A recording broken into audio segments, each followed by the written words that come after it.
కొబ్బరికాయ సాక్షాత్తు శివుడి తల అనే విషయం మీకు తెలుసా?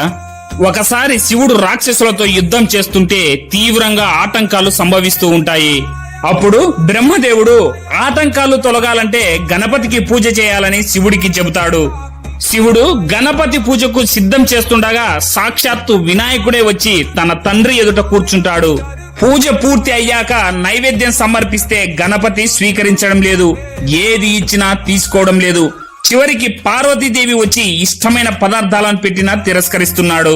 అప్పుడు శివుడు అసహనంతో ఏం కావాలనాయనా నీకు అని అడిగితే గణపతి నీ తలపండు సమర్పించు అని కోరాడు. వినాయకుడు నా శిరస్సును అడుగుతున్నాడంటే ఏదో మర్మం ఉందని శివుడు గ్రహిస్తాడు. శివుడు ధ్యానంలో కూర్చొని దోసిలి పట్టేసరికి ఆయన చేతిలోకి తెల్లగా మెరుస్తూ గుండ్రంగా ఉన్న ఒక పదార్థం ప్రత్యక్షమైంది. పరమేశ్వరుడికి ఉన్న 3 కళ్ళలాగా ఆ పదార్థంపై 3 కళ్ళు ఏర్పడ్డాయి.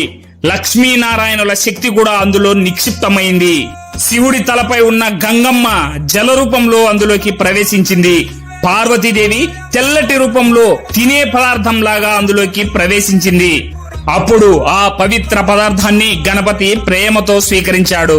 అలా అప్పటి నుంచి ఇప్పటి వరకు కొబ్బరికాయ లేకుండా చిన్న పూజ కూడా జరగడం లేదు. ఈ వీడియో నచ్చితే చిన్న లైక్ చేసి మన ఛానల్ ని సబ్స్క్రైబ్ చేసుకోండి. గణపతి భక్తులందరూ కామెంట్ లో చెప్పండి జై గణేశ అని. Download ShareChat.